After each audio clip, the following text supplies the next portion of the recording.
The rain fell like tears from heaven that gray October morning, mixing with the genuine ones streaming down Marcus Wellington's weathered face as he knelt before the marble headstone. His trembling fingers traced the gold-lettered name, Emma Grace Wellington, beloved daughter, while his voice cracked with words only the dead should hear. I'm so sorry, baby girl. I'm so sorry. What this broken millionaire didn't know was that his daughter stood just 15 feet behind him, very much alive, watching the man who had everything lose the only thing that ever mattered. Marcus Wellington had built an empire from nothing. From a cramped Brooklyn apartment where cockroaches were roommates and dinner was often just hope and tap water, he'd clawed his way to the top of the New York real estate world. His name appeared on buildings that kissed the clouds, on magazine covers that celebrated success, on charity galas where the wealthy pretended to care. He had everything money could buy. Mansions in the Hamptons, a penthouse overlooking Central Park, cars that cost more than most people's homes, and a bank account that could feed a small nation. But 18 months ago, he'd lost Emma. At least, that's what he believed. It had started with an argument, the kind that detonates families and leaves nothing but rubble in its wake. Emma, his only child, his 24-year-old miracle, had discovered something about his business dealings, something that made her see him not as a father, but as a stranger. She'd found emails, contracts, documents proving he'd displaced hundreds of low-income families to build his luxury towers. Families like the one he'd come from. People who reminded him too much of the powerless boy he'd once been. You've become what you hated, she'd said that night, her voice steady despite the tears. You've forgotten where you came from, Dad. You've forgotten what it feels like to have nowhere to go. He'd been defensive, angry, prideful. I gave you everything. Private schools, European vacations, a trust fund that would set you up for life. And this is the gratitude I get. I never asked for any of it, Emma had whispered. I just wanted a father with a soul. She'd left that night, and he'd let her go, too proud to chase her, too stubborn to admit she was right. He'd tried calling, but she'd changed her number. He'd gone to her apartment, but she'd moved. For months, he'd hired private investigators who'd found nothing. Then came the call from the police. A Jane Doe matching Emma's description had been found in a river, 3 states away. The body was too damaged to identify visually, but her jacket had been nearby, her student ID in the pocket.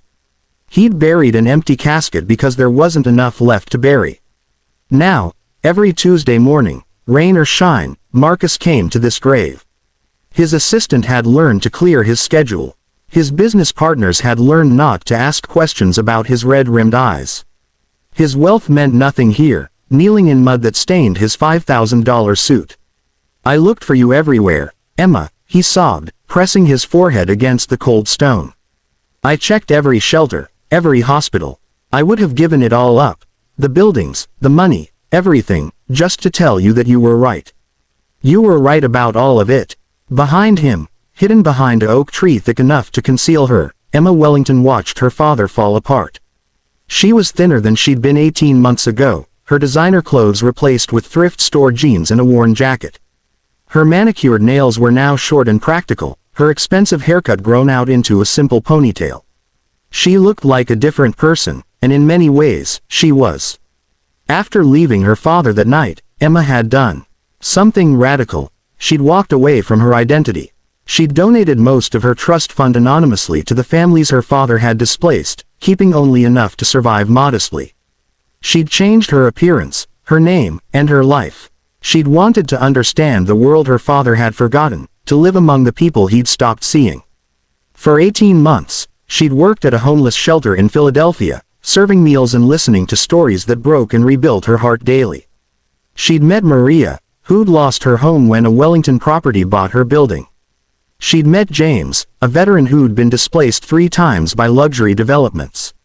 She'd met children who drew pictures of houses they'd never live in again. And slowly, painfully, she'd realized something. Her father wasn't evil. He was lost. She hadn't planned to come back. She'd been content in her anonymous life, making a real difference in small, humble ways.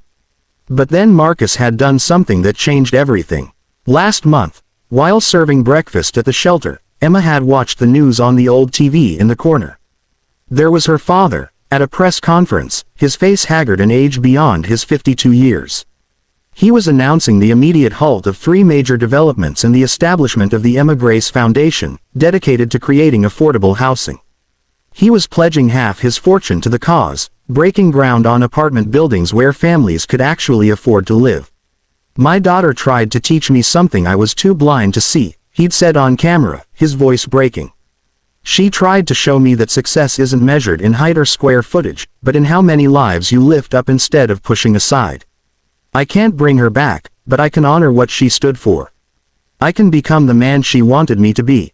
That's when Emma knew she had to see him, had to know if this transformation was real. She'd traveled back to New York, making her way to the cemetery where she'd been shocked to discover her own grave. She'd planned to reveal herself, to walk up to him and say, "Dad, I'm here." But something made her pause, made her want to witness this moment before shattering it. Now, watching him crumble with grief over a daughter who wasn't dead, Emma felt her own tears falling. This wasn't the proud, defensive man who'd dismissed her concerns. This was someone who'd been hollowed out by loss and filled back up with something that looked like grace. "I started the foundation," Marcus continued, speaking to the headstone as if Emma could hear.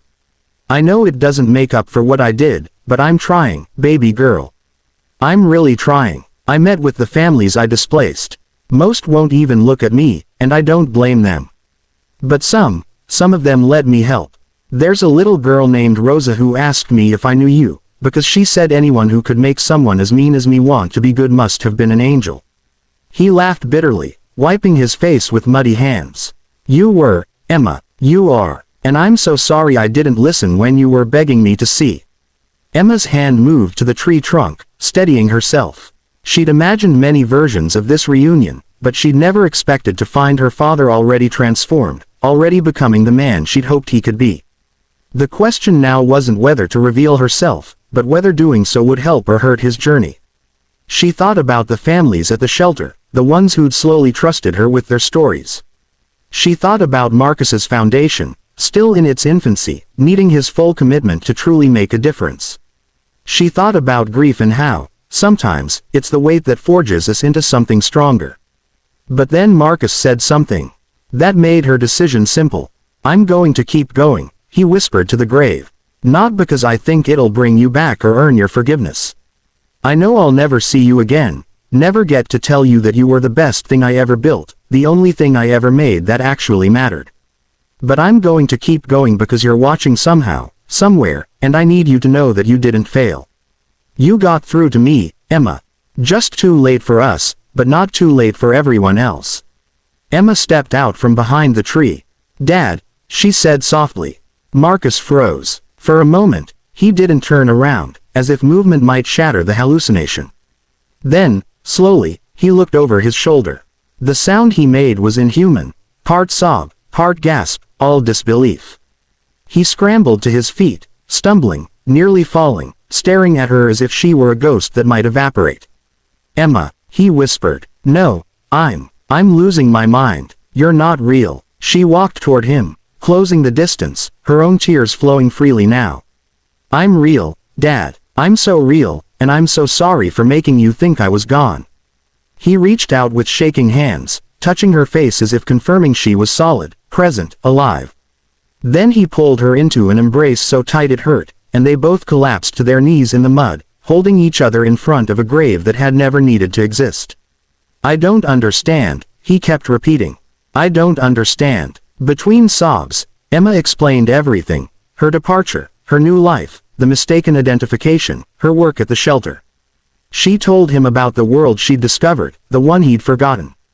She told him about watching his press conference and knowing that the father she'd always hoped existed had finally emerged from beneath the businessman's armor.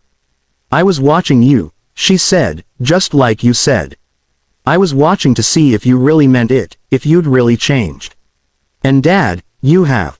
You really have." Marcus pulled back to look at her, his face a mess of tears and mud and joy and devastation. "You've been alive this whole time, and I mourned." He couldn't finish, overcome by the tsunami of emotions. "I'm sorry," Emma said, gripping his hands. "I'm so sorry for the pain I caused. But Dad, I think we both needed this time. I needed to understand the world without privilege, and you needed to understand loss. We both had to break before we could become who we were meant to be." He shook his head, laughing and crying simultaneously. "God, Emma, only you could turn psychological torture into a life lesson." They sat there in the mud for a long time, talking and crying and laughing, as the rain gradually stopped and weak sunlight broke through the clouds. Marcus told her about the Foundation's projects, about the families he was working to help, about the guilt he carried and the purpose he'd found. Emma told him about the shelter, about the people she'd met, about the woman she'd become. Finally, Marcus asked the question that terrified him, "Are you staying? Or is this just goodbye?" Emma smiled, the first real smile she'd given her father in years.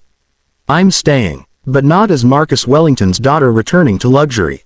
I'm staying as Emma Grace, the woman who works at homeless shelters and believes in second chances.